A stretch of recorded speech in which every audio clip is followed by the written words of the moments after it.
Hello everyone. आज हम start करने जा रहे हैं केमिस्ट्री क्लास 9th के चैप्टर नंबर 2 इस मैटर अराउंड अस प्योर के रैंडम एमसीक्यू क्वेश्चंस। ठीक है, तो स्टार्ट करते हैं। फर्स्ट चैप्टर के मैंने ऐसे ही ऑलरेडी अलग से एमसीक्यू क्वेश्चंस डाल रखे हैं और आज हम सेकंड चैप्टर के स्टार्ट करेंगे। फर्स्ट एमसीक्यू क्वेश्चन है हमारे पास, which of the following statements are true for pure substance. First, pure substance contain only one kind of particles. Second, pure substance may be compound और mixtures.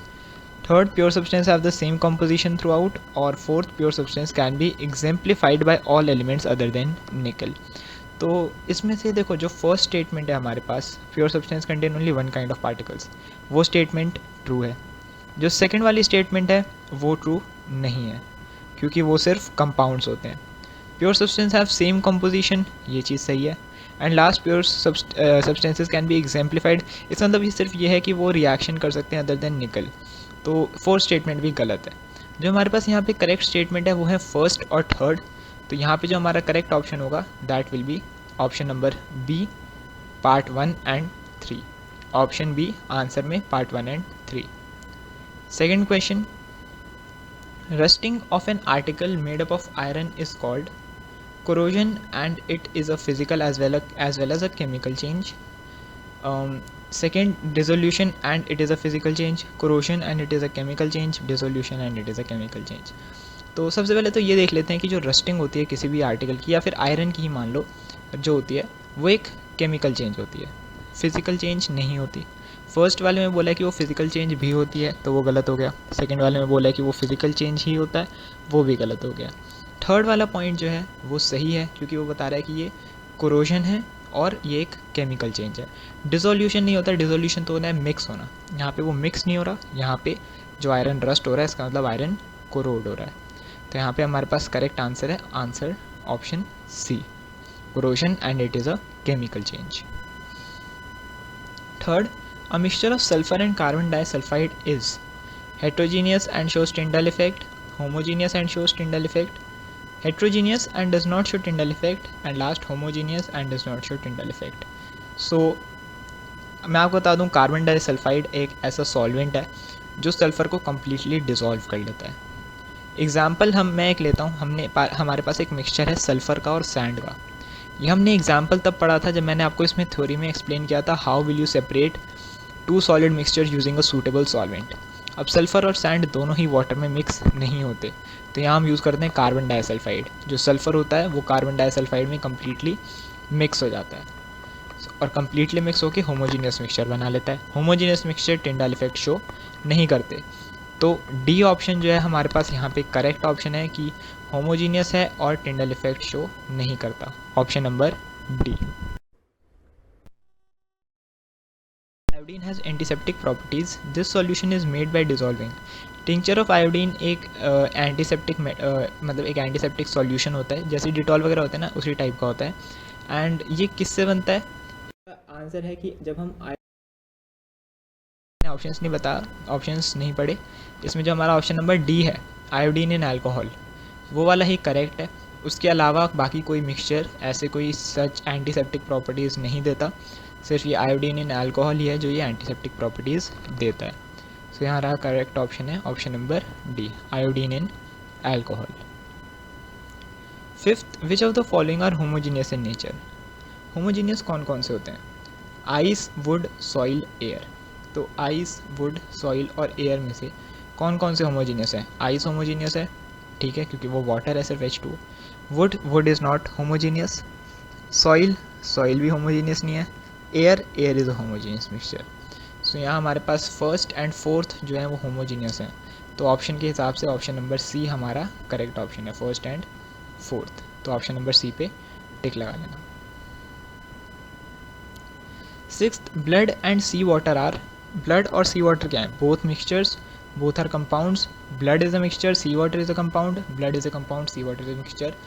Blood और sea water दोनों ही अलग अलग component से mix करके बनाए जाते हैं, और ये जो केमिकल और ये जो मतलब अलग अलग कंपोनेंट्स होते हैं ये किसी फिक्स्ड रेशियो में नहीं केमिकली कंबाइंड होते, ये फिज़िकली डिज़ोल्व होते हैं उसमें। तो यहाँ पे दोनों ही हमारे पास मिक्सचर्स होते हैं, blood and sea water both are mixtures. So option number A. Seventh, sol and gel are examples of solid solid colloids. नहीं, sol is a solid liquid colloid and gel is a liquid solid colloid. ये वाला option सही है, हमें आगे देखने की ज़रूरत ही नहीं है। सॉल जो होता है वो होता है जब सॉलिड के पार्टिकल लिक्विड में डिस्पोज्ड होते हैं। जेल क्या होता है, जब सॉलिड जो है वो एक कंप्लीट मतलब एक सीक्वेंस में अरेंज होता है और उसमें लिक्विड प्रेजेंट होता है। So sol is a solid liquid colloid, gel is a liquid solid colloid. Option number B जो है यहाँ पे हमारे पास करेक्ट ऑप्शन है। Eighth, in a sugar water solution, मतलब water sugar solution, water is solute, sugar is solvent, water is solvent, sugar is solute, water is solute and water is also solvent. ये तो सी वाला तो बिल्कुल गलत है, D अभी हम नहीं देखेंगे बिकॉज हमारे पास यहाँ पे एक आंसर है that is B. Simple question था ये।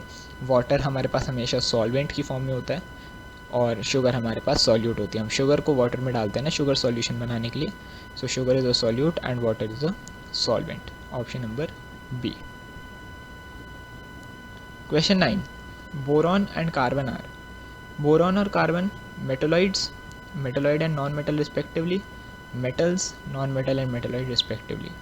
कार्बन एक नॉन मेटल है और बोरॉन एक मेटोलॉइड है। ठीक है, याद रखना boron is a metalloid and carbon is a non metal. तो यहाँ पे हमारे पास ऑप्शन नंबर बी करेक्ट है, metalloid and non metal respectively. Question number 10, which of the following are physical changes. Physical changes कौन कौन से हैं? Melting of iron metal, okay, ये फिजिकल चेंज है। Rusting of iron is not a physical change, it is a chemical change. Bending of an iron rod, iron rod का bend हो जाना is a physical change क्योंकि कोई नया substance form नहीं हो रहा। Drawing a wire of iron metal, iron metal की एक वायर ड्रॉ करना, ठीक है, ये भी एक फिजिकल चेंज है बिकॉज यहाँ भी कोई नया मटेरियल फॉर्म नहीं हो रहा। So first, third and fourth are physical changes, second is a chemical change. तो अब देख लेते हैं कौन सा ऑप्शन 1, 3, 4 दिखा रहा है, that is option number C. So यहाँ पे हमारे पास जो थर्ड ऑप्शन है, option number C is the correct option. 11th question, which of the following are chemical changes? Decaying of wood, burning of wood, sawing of wood, hammering of a nail into a piece of wood. तो decaying of wood and burning of wood is a chemical change. wood को saw करना मतलब wood को काटना physical change है। उसके अंदर एक नेल को हैमर करना इज़ ऑल्सो फिजिकल चेंज, कोई केमिकल रिएक्शन नहीं हो रही, कोई नया सब्सटेंस फॉर्म नहीं हो रहा। बट जब वो डीके होता है मतलब जब वुड गलता है, जब कोई लकड़ी गल जाती है तो वो एक केमिकल चेंज हो रहा है, वो लकड़ी फिर वापस एज इट इज़ उसकी नॉर्मल फॉर्म में नहीं आ सकती। एंड सिमिलरली वुड को जब हम बर्न कर रहे हैं वो भी एक केमिकल रिएक्शन हो रही है, नया सब्सटेंस ऐश प्रोड्यूस हो रहा है और एक ये केमिकल चेंज है। तो first and second are chemical change. कौन सा ऑप्शन हमें बता रहा है ये वाली चीज़? Option number A, first and second. So A is the correct option. 12th question, two substances A and B were made to react to a reaction a third substance A to B according to the following. मतलब ये एक reaction हुई 2A plus B gives A to B. Which of the following statements concerning this reaction are incorrect? कौन सी statement incorrect है? Product A to B shows the properties of substance A and B. ये चीज़ गलत है, ठीक है, ये चीज़ गलत है बिकॉज जब भी कोई केमिकल रिएक्शन होती है तो जो प्रोडक्ट बनता है वो अपने रिएक्टेंट्स की प्रॉपर्टीज़ शो नहीं करता। First statement is wrong. Second, the product will always have a fixed composition, ये चीज़ सही है बिकॉज केमिकल रिएक्शन के बाद जो कंपाउंड या एलिमेंट जो भी फॉर्म होता है, कंपाउंड फॉर्म होता है बेसिकली, उसकी एक फिक्स्ड कॉम्पोजिशन होती है। So second is correct, first गलत है हमारे पास अभी। थर्ड देखते हैं, the products of form can not be classified as a compound, this is the wrong statement. Third जो प्रोडक्ट बना है वो हमारे पास एक कंपाउंड ही तो बना है, केमिकल रिएक्शन के बाद कंपाउंड बनता है। So third is also incorrect. Fourth, products of form is an element, product element नहीं बन सकता, हम किन्हीं भी दो एलिमेंट्स को रिएक्ट करा के एक और एलिमेंट नहीं बना सकते। So fourth is also wrong. So first, third and fourth गलत है। कौन सा ऑप्शन मैच कर रहा है? Option number C, first, third and fourth are wrong. 13th question, two chemical species X and Y combine together to form a product P which contains both X and Y. X plus Y gives P. Next, X and Y cannot be broken down into simpler substances, मतलब X और Y एक elements हैं. Which of the following concerned species X, Y and P are correct? P is a compound, X and Y are compound, नहीं, X and Y are elements, okay, P has a fixed composition, ठीक है। मतलब जो हमारे पास यहाँ पे second वाली statement है वो गलत है, बाकी तीनों करेक्ट हैं। हमसे करेक्ट स्टेटमेंट्स पूछी हैं यहाँ पे, मतलब फर्स्ट, थर्ड और फोर्थ हमारे पास करेक्ट है। फर्स्ट, थर्ड और फोर्थ किससे मिल रही है? ऑप्शन नंबर डी से। सो यहाँ पे हमारे पास D is a correct option. P एक कंपाउंड है भाई, दो एलिमेंट्स की रिएक्शन से एक कंपाउंड बनेगा। एक्स एंड वाई को हम सिंपलर सब्सटेंस में ब्रेक नहीं कर सकते रिएक्शन से, वो हमें क्वेश्चन में बोला है, मतलब एक्स और वाई एलिमेंट्स हैं। अब एक्स और वाई एलिमेंट्स हैं तो एक्स एंड वाई कंपाउंड्स तो नहीं होंगे, सेकंड वाली स्टेटमेंट गलत हो गई, थर्ड वाली करेक्ट हो गई। और फोर्थ हमसे बोला है पी एक कंपाउंड है तो पी की फिक्स्ड कॉम्पोजिशन है। Next question number 14, which of the following method would you use to separate cream from milk? Cream को हम मिल्क से कैसे सेपरेट करते हैं? एक सिंपल प्रोसेस होता है, मैंने आपको नाम बताया था उसका, दैट इज़ सेंट्रीफ्यूगेशन। अगर आपको ये मेथड्स ऑफ सेपरेशन याद नहीं है तो आप जाके एक बार वो वीडियो देख सकते हैं, थ्योरी वाली जो मैंने समझाई हैं पीछे, उसमें ये सारे प्रोसेसेस एक्सप्लेन करे हैं। 15th, cooking of food and digestion of food. Cooking of food और डाइजेशन ऑफ फूड दोनों ही क्या हैं? Physical process? नहीं। Chemical process? यस। आगे के ऑप्शन में नहीं पढ़ रहा, दोनों ही केमिकल प्रोसेस होते हैं। फूड का कुक होने से भी एक नया मटेरियल बनता है जो इरिवर्सिबल है, और फूड के डाइजेशन में भी केमिकल रिएक्शंस लगती हैं जो इरिवर्सिबल हैं। So option number B is the correct answer. इसी के साथ हमने यहाँ पे 15 MCQs कवर कर लिए हैं चैप्टर नंबर 2 के। अभी हम आगे और भी रैंडम ऐसे क्वेश्चंस अलग अलग चैप्टर्स के MCQ based and assertion reasoning वो सब करेंगे।